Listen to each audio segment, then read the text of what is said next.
वाणी अपनी खुशी छुपा नहीं पा रही थी। उसके चेहरे पर एक अलग ही चमक थी। बाकी सभी लोग भी उसकी खुशी में शामिल थे, लेकिन तभी एक गंभीर और सख्त आवाज ने सबकी खुशी को पल भर में रोक दिया। कोई कहीं नहीं जा रहा है। सबकी नजरें शौर्य की ओर मुड़ गई, जो अब तक बड़े आराम से नाश्ता कर रहा था। आर्यन तुरंत नाराजगी से बोला, क्यों? अब तुझे क्या प्रॉब्लम है? मैं तुझे थोड़ी कह रहा हूँ चलने को। शौर्य उसकी बात को अनसुना कर देता है। सुरेश जी, जो चुपचाप यह सब देख और सुन रहे थे, वाणी के चेहरे पर खुशी देखकर हल्के करुणा भाव में शौर्य से पूछते हैं, क्यों? कोई कहीं क्यों नहीं जा सकता शौर्य? तुम्हें क्या एतराज है? शौर्य बड़े शांत स्वर में अपने स्थान से खड़ा होते हुए कहता है, क्योंकि दादाजी, परसों हमारी कंपनी की हर साल की चैरिटी पार्टी है। इस पार्टी को अटेंड करना सबके लिए जरूरी है। सभी के चेहरों पर हैरानी थी। विनय, जो अब तक चुप था, थोड़े संकोच और उलझन भरे स्वर में कहता है, लेकिन यार, यह पार्टी तो कैंसिल कर दी थी तुमने, पॉलिटिकल इशू के चलते, और अब तक तुमने अरेंजमेंट्स के लिए भी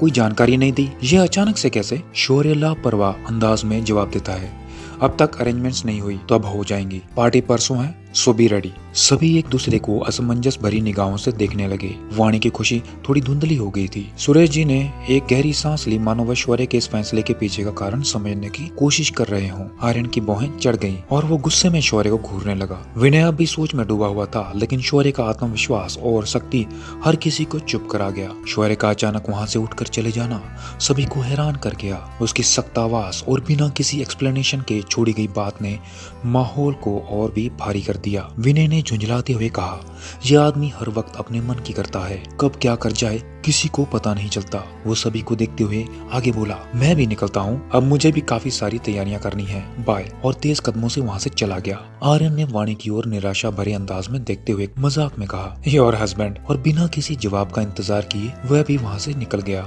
वाणी चुपचाप खड़ी रही। वो अब भी समझ नहीं पा रही थी कि शौर्य ने अचानक पार्टी की बात क्यों की।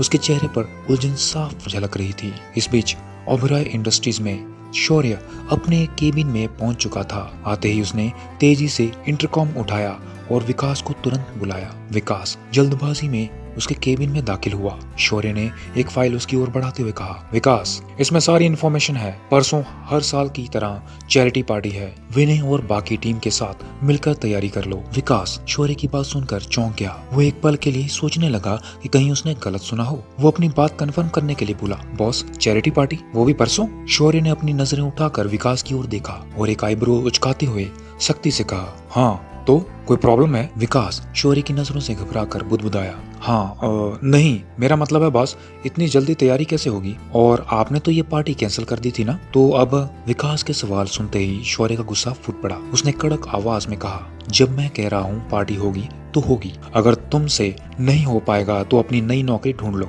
शौर्य की ये बात सुनकर विकास का चेहरा उतर गया। विकास शौर्य की धमकी सुनकर घबरा गया। उसने हड़बड़ाते हुए कहा, नहीं नहीं बॉस, सब हो जाएगा, मैं खुद संभाल लूंगा। शौर्य ने उसे जाने का इशारा किया और विकास झट से वहाँ से निकल गया, मानो जान बचाकर भागा हो। शौर्य कुर्सी पर पीछे टिक कर एक गहरी सांस लेता है। उसकी जेलसी ने अब सबकी जिंदगी मुश्किल कर दी थी। वाणी को घर पर रोकने के लिए उसने सबका जीना हराम कर दिया था। अगले 2 दिन विकास, विनय और बाकी स्टाफ के लिए किसी बुरे सपने से कम नहीं होने वाले थे। शाम के वक्त वाणी चाय का कप लेकर प्रकाश जी के कमरे में आई। प्रकाश जी एक पुराने एल्बम में खोए हुए थे। वाणी को देखकर उन्होंने मुस्कुराते हुए कहा, अरे वाणी बेटा, तुम आओ, बैठो मेरे पास। वाणी ने चाय का कप देते हुए उत्साह से पूछा, पापा, आप क्या देख रहे हैं? क्या मैं भी देख सकती हूँ? प्रकाश जी ने एल्बम उसकी ओर बढ़ाते हुए कहा, जरूर बेटा, ये लो। वाणी एल्बम देखने लगी। उसमें प्रकाश जी और तनुजा जी की शादी की तस्वीरें थी।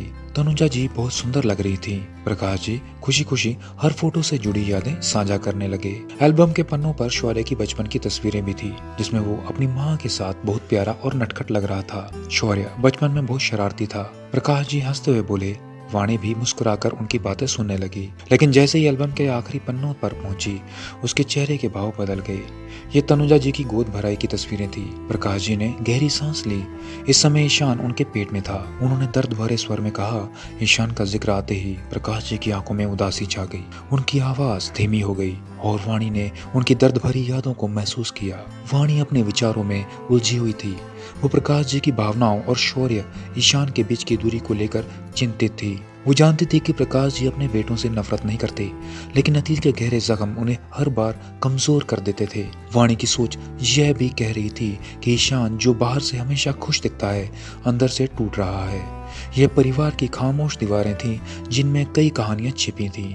वाणी इसी उलझन में अपने कमरे तक आ गई। उसके मन में सबको करीब लाने का एक हल ढूंढने की कोशिश चल रही थी। तभी उसे अचानक अपने पेट पर किसी की उंगलियों की हल्की सी छुअन महसूस हुई। वो घबरा कर पीछे हटी और लगभग गिरने ही वाली थी कि किसी ने उसे कसकर थाम लिया। यह शौर्य था। वाणी उसके सीने से आ लगी और वो उसे अपनी बाहों में मजबूती से थामे रहा। शौर्य, वाणी ने एक पल के लिए नाम लिया, लेकिन फिर खामोश हो गई। शौर्य ने उसकी आंखों में झांकते हुए कोई शब्द नहीं कहे। दोनों के दिलों ने एक दूसरे की जरूरत को महसूस किया। वाणी ने अपनी आंखें बंद कर ली और शौर्य की गर्माहट को महसूस किया।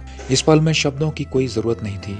यह क्षण बस उनके बीच के एहसास का था जो शब्दों से परे था। शौर्य ने धीरे से वाणी के माथे पर अपनी ठोड़ी टिका दी और वाणी उसकी बाहों में और भी सिमट गई। कमरे में सिर्फ खामोशी थी, लेकिन वो खामोशी उनकी आत्माओं का संवाद थी। इससे आगे की कहानी जानने के लिए सुनते रहिए मजबूरी की शादी का अगला एपिसोड, सिर्फ मिथ स्टोरी यूट्यूब चैनल पर।